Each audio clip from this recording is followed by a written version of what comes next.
Hello everyone, welcome to the video expectation versus reality.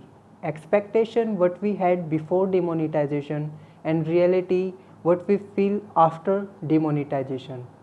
I think before 8th November 2016 demonetization was merely a term for us.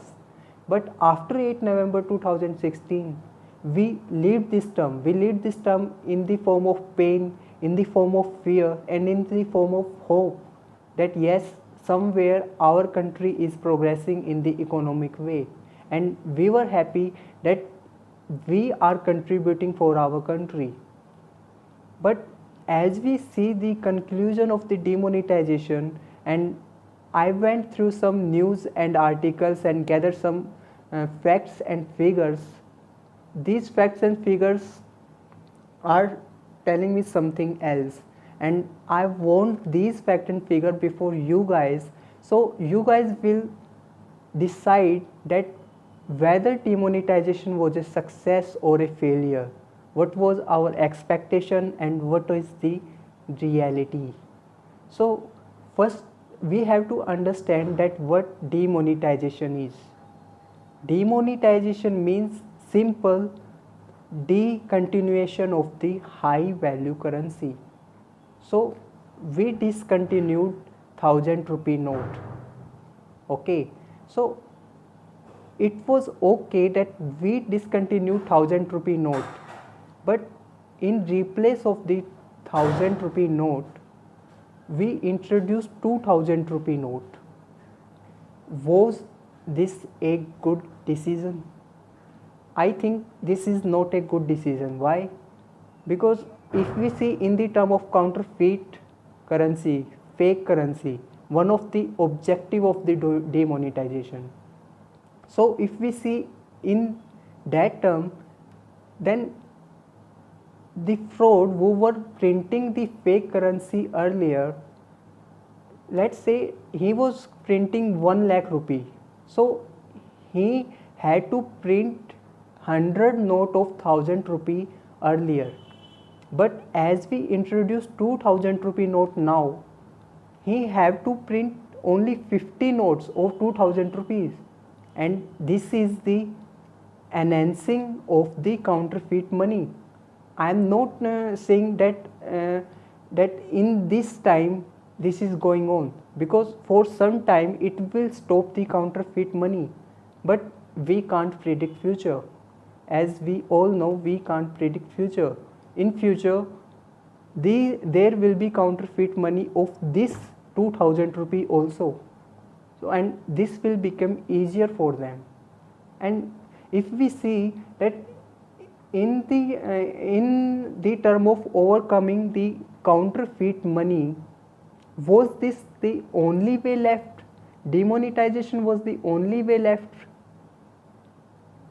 As our former finance minister said, that in order to overcome the counterfeit money, one way is once in 2 or 3 years we have to reintroduce the security feature of the note and announce that the printed note prior to the date will no longer available, and this is the way that we can overcome counterfeit money.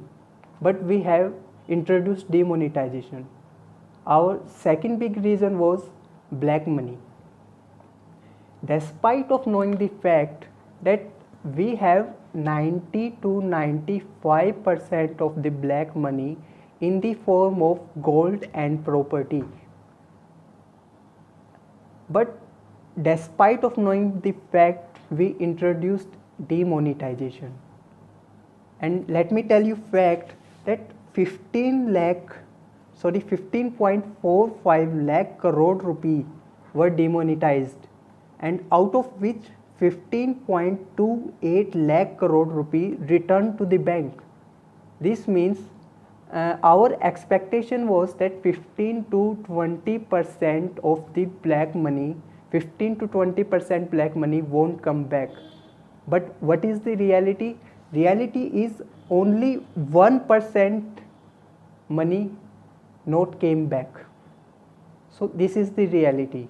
And if we talk about the RBI income, then RBI income in 2015 and 16 was 65,875 crore, and that reduced to 30,695 crore in 2016-17. This means that in 2015-16 RBI income was 65,875 crore, and in 2016-17 it reduced to 30,695 crore. So was demonetization effective? This is a big loss to RBI. Okay, so we can't say that demonetization was that much effective.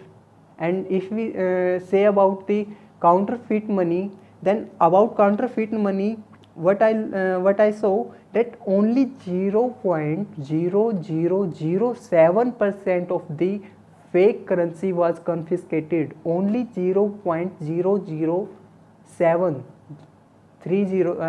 There is 30 before 7. 0.0007%. Only this much of the fake currency was confiscated. And let me tell you one more thing, that RBI spent 7965 crore to print notes in 2016-17. Earlier, the cost for printing note was 3240 crore. So you can see here that how much loss RBI is bearing. Now what government is arguing, that we have sent 18th lakh notices to the people who have exceed 5 lakh rupees in their bank account. But let me tell you that from 2009 to 2016 we have the data of the 90 lakh high transaction. Did government take action against those? No, because out of the 52 million return file we can audit only 5.2 lakh. That is merely less than 1%. And if we talk about GDP, then GDP slips to 5.7%.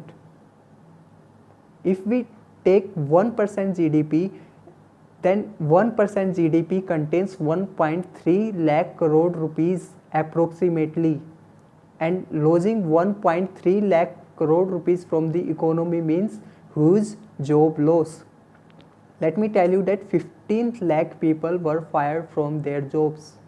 And if we talk about the small scale industries, they were completely running on their cash, and they were hit very badly, which resulted to the close of the small scale industries. So do you think that demonetization is good? I think that I throw you all facts and figures. Now it's your decision that demonetization is a good or bad for us. So thank you for watching the video. I, Naman Jangid, was with the video. Thank you.